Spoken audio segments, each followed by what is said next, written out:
Je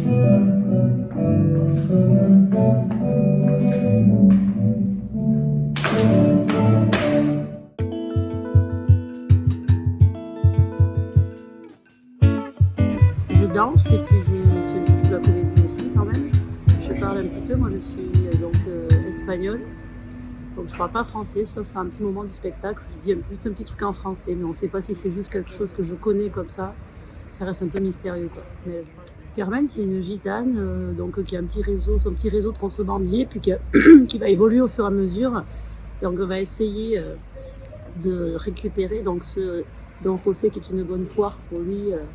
Alors on ne sait pas s'il y a de l'amour, s'il n'y en a pas. En tout cas, ce qui est certain, c'est qu'elle veut l'avoir dans son équipe. Et petit à petit, elle va le détourner de ses fonctions et puis l'amener à être contrebandier lui aussi. Donc il est prêt à tout, puis elle a bien compris ça. Donc elle, ce qui l'intéresse, c'est toujours d'avoir toujours son petit réseau de gens pour pouvoir faire ses petites affaires, son petit business. Que ce soit à Gibraltar, que ce soit en Espagne, elle a des réseaux des deux côtés. Elle, ce qui l'intéresse, c'est l'argent. Voler les bijoux, les autres, voilà. Vivre aux dépens des pailles, comme on dit, c'est-à-dire aller récupérer l'argent là où il est, quoi, quitte à tuer. Et c'est pas elle qui tue vraiment, mais par contre, elle a besoin des gens qui vont tuer pour elle, quoi. Elle est toujours celle qui va récupérer ou draguer ou emmener les gens à croire, et après elle va envoyer son équipe derrière pour les voler, quoi.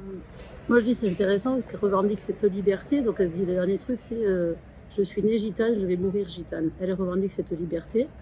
Et quelque part, ça renvoie à la mort, c'est quelque chose de culturel, comment on perçoit la mort chacun. Elle répond au code gitan, alors qu'elle revendique toujours cette liberté. Et la liberté lui dit qu'elle peut mourir. Elle répond à son mari. Donc est-ce qu'elle est libre, on ne sait pas. En tout cas, je trouve que ça questionne sur cette liberté conditionnelle qu'on peut renvoyer à plein de cultures, etc., où on se revendique libre. Jusqu'à où, comme dans notre société aussi, on dit on est libre, on a de la chance. Et jusqu'à quel niveau ? Et qui, on parle de personnes, quoi, aussi, c'est qu'on n'évolue pas tous dans les mêmes cadres de liberté. Et que moi, je trouve que c'est un questionnement intéressant sur, beaucoup de gens se disent, moi, je suis libre, mais si on regarde un petit peu, on se rend compte qu'ils ne sont pas si libres que ça. On a tous quelque chose au-dessus de nous qui nous dit, non, je suis libre, mais jusque-là, je peux aller. Derrière, je ne peux pas y aller. Donc, ça questionne là-dessus. Et cette fin, cette mort, ça renvoie à... Oui, c'est vraiment... perturbant, je pense, pour le spectateur en termes de... Il ne s'attend pas forcément, puis les gens ne connaissent pas forcément cette mort tragique de Carmen. Et surtout que c'est elle qui lui demande presque, de toute façon, pour que je sois à toi, il faut que tu me tues. Et complètement accepté en disant, c'est écrit, c'est le destin. C'est ça qu'elle répète tout le temps, beaucoup dans les gitans. Il y a beaucoup cette histoire de lire dans le mar de café, l'avenir, etc. Il y a toujours un avenir qui est écrit. Et donc la liberté, comment elle joue là-dedans, je trouve ça assez intéressant. Et d'ailleurs, on a joué dans des associations contre les violences faites aux femmes, beaucoup. D'ailleurs, moi, j'étais très étonnée, on a tous été très étonnés du nombre de gens concernés.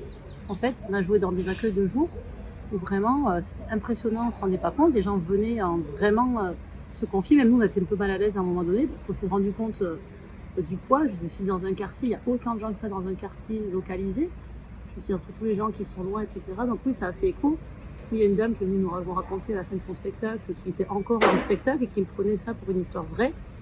Et qui m'a dit, par exemple, bravo, tu as bien fait, tu as eu bien raison, tu t'en es sortie. Et je lui dis, c'est pas mon histoire, moi je joue la comédie, mais par contre, elle m'a raconté la sienne juste derrière. Voilà, donc ça a permis de faire écho sur les histoires personnelles de chacun et de voir que c'est une histoire un peu malheureusement universelle en fait, qu'on peut retransposer avec des codes culturels différents, mais ça fait écho, c'est sûr. Toujours, je ne sais pas, mais parce que je ne connais pas toutes les cultures, mais je pense que beaucoup, il y a quand même ça, oui, qui est encore visible aujourd'hui. Alors plus ou moins selon les endroits du monde où on est, bien entendu. Mais oui, en effet, c'est quelque chose qui est présent. J'ai pas envie de dire toujours parce que j'ai quand même espoir de me dire qu'il y a des endroits où ça ne se passe pas comme ça. Et je pense que ça répond à des vieux codes. Il y a plein de choses qui sont inscrites. C'est des choses qui sont anciennement, qui ont été posées, cadrées comme ça.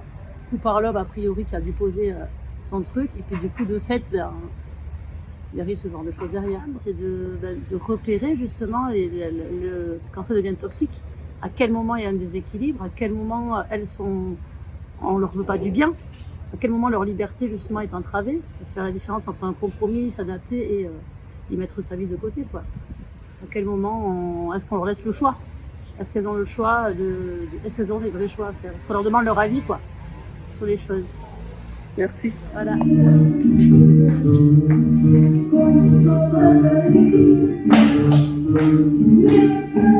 Mais attendez, parce que vous parlez beaucoup des femmes.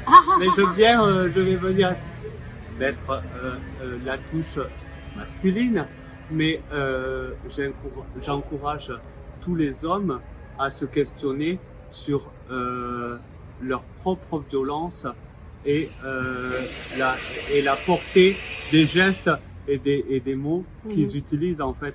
Je pense que dans une relation homme-femme, il n'y a pas la femme et l'homme d'un côté. Les deux doivent aller ensemble dans une direction commune. Et pour moi, c'est une démarche qui doit se faire main dans la main entre les hommes et les femmes. Si vous avez aimé cette vidéo de Parallèle Sud, média réunionnais indépendant, partagez-la. Et si vous voulez soutenir la liberté de la presse, faites un don sur notre site parallèlesud.com. L'info est un droit, mais elle a un prix.